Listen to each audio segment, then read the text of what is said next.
வணக்கம் மக்களே. முண்டன் ஜோதிடம் நாடுகளும் நடப்புகளும் பகுதி 3. தென்னாடுடைய சிவனை போற்றி, எந்நாட்டவருக்கும் இறைவா போற்றி, இன்பமே சூழ்க, எல்லோரும் வாழ்க.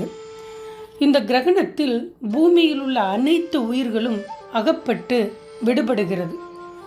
மனதை ஆளும் சந்திரன் கிரகணத்தில் வசப்படும் போது தடுமாறும் மனிதர்களின் மனம் பற்றி என்னவென்று பேசுவது? இங்கே இந்த மனதை சீர்படுத்தவே ஆத்மீகம் என்னும் மனப்பயிற்சிகள் பல வகையில் தோற்று வைத்துள்ளான் மனிதன். இதனால்தான் மனித பிறவியை உன்னதமான பிறப்பு என முன்னோர்கள் கூறி வைத்து சென்றனர். அப்படியே இங்கு எந்த கிரகங்களும் ஆத்தீகம் நாத்தீகம் என பார்ப்பது இல்லை. மனிதன் தன்னை சரி செய்கிறான் என்று கூறிக்கொண்டே மனிதம் காக்க வந்த மார்க்கங்கள் எல்லாம் மதம் பிடித்து மரணிக்கின்றன. ஈரானிய ஆத்மீக தலைவர் அயத்துல்லா அலி காமினி அவர்கள் 28 பிப்ரவரி 2026 இஸ்ரேலிய அமெரிக்காவால் கொல்லப்பட்டார். 19 ஏப்ரல் 1939 ஈரானில் பிறந்தவர். ஷியா முஸ்லிமின் அறிஞராக கருதப்படுபவர்.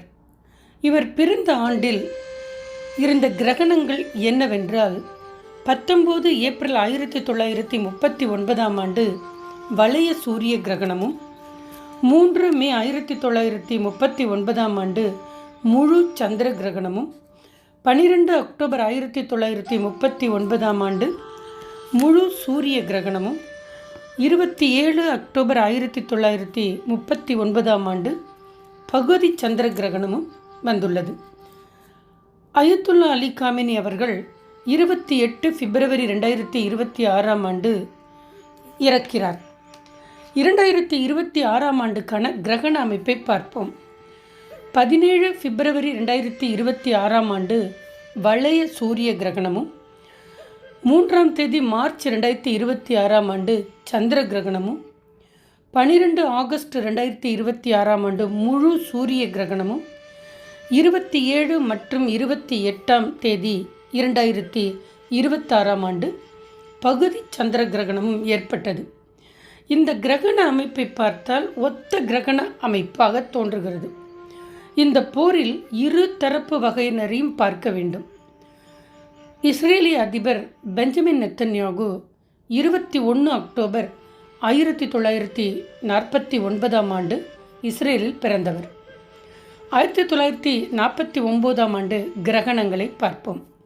13 ஏப்ரல் 1949 முழு சந்திர கிரகணமும், 7ஆம் தேதி அக்டோபர் 1949 முழு சந்திர கிரகணமும், 28 ஏப்ரல் 1949 பகுதி சூரிய கிரகணமும், 21 அக்டோபர் 1949 பகுதி சூரிய கிரகணமும் ஏற்பட்டது. கிரகண தோஷம் என்பது பொது கருத்து. அதாவது கிரகணம் அல்லது தோன்றி மறைவது, தீர்வு, வழிகாட்டல் என பல பொருள் கொள்ளலாம். மனிதர்களுக்கு வழிகாட்டவே மத தலைவர்கள் தோன்றி மறைகின்றார்கள். அவர்களை பார்த்து யாரும் மத தோஷ தலைவர் என்று அழைப்பதில்லையே. அதே போல கிரகண காலத்தில் நடக்கக்கூடிய சில நிகழ்வுகள், இந்த கிரகண காலத்தில் குழந்தை பிறந்தால் தோஷத்தை ஏற்படுத்துவதாக ஒரு ஐதீகமான பேச்சுண்டு. நேர்மறையான வேறு கருத்துகளும் உண்டு. பொதுவாக கிரகண காலத்தில் பிறக்கும் குழந்தைகள் அதிக ஆளும் திறன், உடல் வலிமை, மனோதிடம், தலைமை பண்பு, மெய்ஞானிகள், விஞ்ஞானிகள், கண்டுபிடிப்புகளில் தேடுதல், புதுமையான நுணுக்கமான விடயத்தை அணுகுவது என ஆர்வம் மிக்க மனிதர்களாக இருக்கிறார்கள். இதுபடி உலகத் தலைவர்களின் வரிசையில் அமெரிக்காவின் அதிபர் அவர்களையும் நாம் அறிந்து கொள்வோம். ஈரான் இஸ்ரேல் போராட்டத்தின் மத்தியில் சேர்ந்து போராட்டத்தை தீவிரப்படுத்தியவர் என்ற வகையில் அமெரிக்காவின் 45வது மற்றும் 47வது ஜனாதிபதியான டொனால்ட் ஜான் ட்ரம்ப் அவர் பிறந்த காலத்தையும் கிரகணத்தையும் ஆராய்ந்து விடுவோம் வாருங்கள். 14 ஜூன் 1946 ஆண்டு நியூயார்க்கில் பிறந்தவர். 3ஆம் தேதி ஜனவரி 1946 வருடம் பகுதி சூரிய கிரகணமும், 30ஆம் தேதி மே 1946 ஆண்டு பகுதி சூரிய கிரகணமும், 14 ஜூன் 1946 ஆண்டு முழு சந்திர கிரகணமும், 29 ஜூன் 1946 வருடம் பகுதி சூரிய கிரகணமும், 23 நவம்பர் 1946 வருடம் பகுதி சூரிய கிரகணமும், 8ஆம் தேதி டிசம்பர் 1946 வருடம் முழு சந்திர கிரகணமும் ஏற்பட்டது. இங்கே கவனிக்கத்தக்க விடயம் என்னவென்றால் 6 கிரகணங்கள் 1946 வருடம் ஏற்பட்டுள்ளது.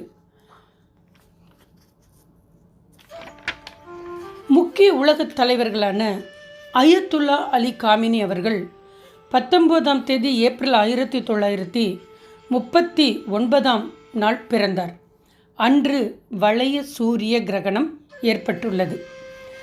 அடுத்தது பெஞ்சமின் நெத்தன்யாகு அவர்கள் 21 அக்டோபர் 1949 ஆண்டு பிறந்தார். அன்று பகுதி சூரிய கிரகணமாக இருந்தது. டொனால்ட் ஜான் ட்ரம்ப் அவர்கள் 14 ஜூன் 1946 ஆண்டு பிறந்தார். அன்று முழு சந்திர கிரகணம். இவர்கள் அனைவரும் நாடுகளுக்கான தலைவர்கள் என்று மட்டுமல்லாது அவரவர்களின் இறை தூதுவர்களின் மேலும் அதீத நம்பிக்கை கொண்டவர்கள். அடுத்த பகுதியில் விரிவாக நடக்கப் போகும் உலக சாதக பாதக பலன்களை பற்றி ஆராய்வோம். நன்றி. நான் உங்கள் அம்மாஜி, கனடாவிலிருந்து. வணக்கம் மக்களே.